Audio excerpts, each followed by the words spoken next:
Hi, my name is NITI Aayog, and in this video I'll be talking about the Finance Commission of India, the what, how and why of Finance Commission of India. As you all know, the Federal Ensemble of India, it comprises a union government, 28 states. Out of these 28 states, there are 10 special category states or the hilly and northeastern states. These states have considerable international borders and very difficult geographical terrain. They get special fiscal dispensations from the union government and the finance commissions. Then there are other states, what we call them general category states. They collect of their own revenues and get some money from the intergovernmental fiscal transfer systems. And at the third tier, we have panchayats. These panchayats are at three rungs: the district panchayat, block panchayat and the gram panchayats. How many panchayats? 250,000 panchayats in this country. About 3.2 million elected representatives. So we do have so many elections. There is one election for union government, another election for state government, and the third election for panchayats and municipalities. In the rural areas, we have panchayats, and in the urban areas, we have municipalities. These municipalities are at three levels. In big cities, we have municipal corporations. In not so big cities, we have municipalities, and in the transitional area, just from the rural to urban, we do have nagar panchayats. The definition of municipal corporation, municipalities and nagar panchayats, they are not there in the constitutions. These are there in the state acts. Constitutions, the 73rd and 74th Constitutional Amendment Act, through which the panchayat and municipality crept into the books of statutes in 1993, that was a central act, and each state had to enact a conformity acts. So these municipal corporation and municipality, they have been defined in the conformity acts. Typically, the population and the area, they generally decides what could be the municipal corporation, municipal council and nagar panchayats. Like in most federations, union government in India, it collects more and more buoyant source of revenues. The power to collect custom duty is in the hands of the union government. The power to collect personal income tax and corporate income tax, it's there with the union government. Central Goods and Services Tax, or the CGST, is there with the union government. State government collect state GST and state excise duty. As per one estimates, the union government collects about 65% of the revenue. The state government collects about 35% of the total revenue of the whole country.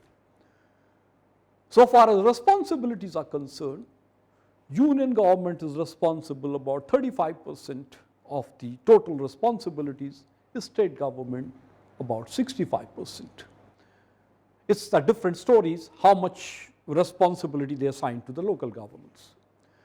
So there is a mismatch of what we call it a vertical imbalance is about 35% or so. So the 35% of the revenue that need to be transferred to the states. Now, who will decide how much is to be transferred to the states, that is vertically, and which state should get what? For that purpose, Article 280 of the Constitutions, it says very clearly that every 5th year there will be a finance commissions, and this finance commission will decide how much of the union taxes has to be transferred to the states.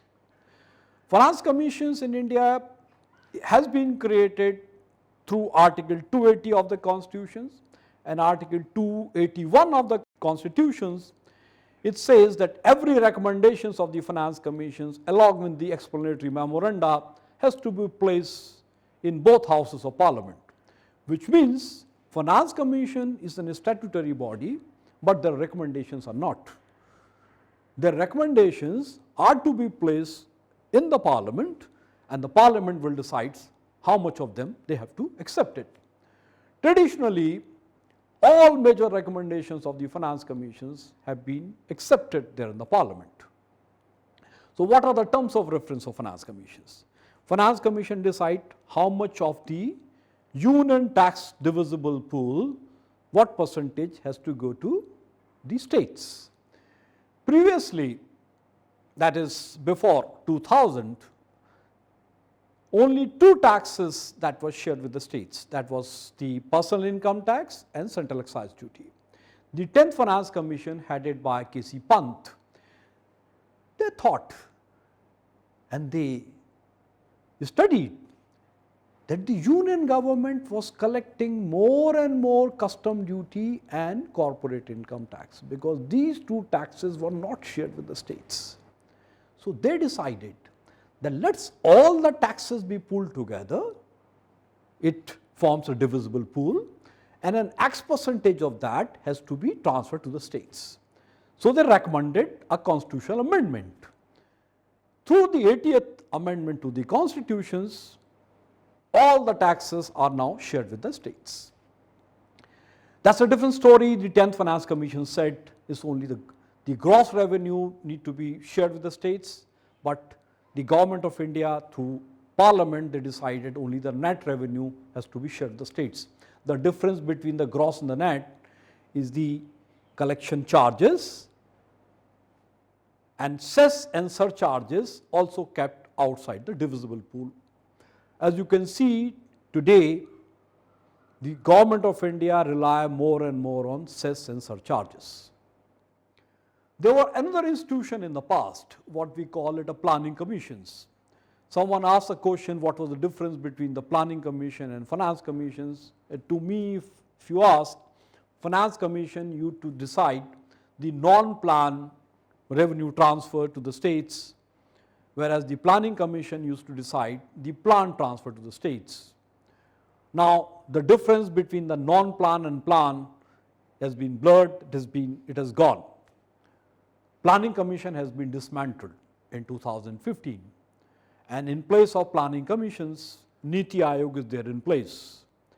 Planning commission used to be a secretariat of the National Development Council, which was headed by prime ministers or chief ministers for members. Now this has been replaced with Team India, which is again headed by prime ministers. All of the chief ministers are their members. Finance Commission, first, how much of the union taxes need to be transferred to the states? That's one. Another most important things for the Finance Commission is the which state should get what. That is what we call it a correcting horizontal imbalances. All states are not the same. The population of Uttar Pradesh is about 300 times than that of Sikkim. The per capita income of Goa is about 9 times than that of Bihar or Jharkhand. So your horizontal imbalances cannot really identify only one factor. They need to identify several factors.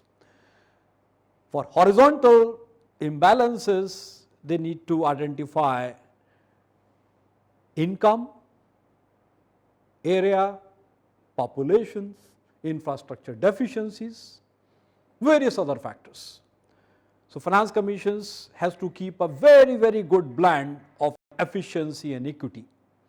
Most transfers that the Finance Commission decides have equity considerations, but there are efficiency considerations as well, because many of the rich states, they have been asking that you are patting on the back of squander mania. So Finance Commission also decides whether these states are following the Fiscal Responsibility and Budget Management Act and they have been collecting their own revenues or not. So, largely Finance Commission transfer to the states depends upon equity, but there are some efficiency considerations as well.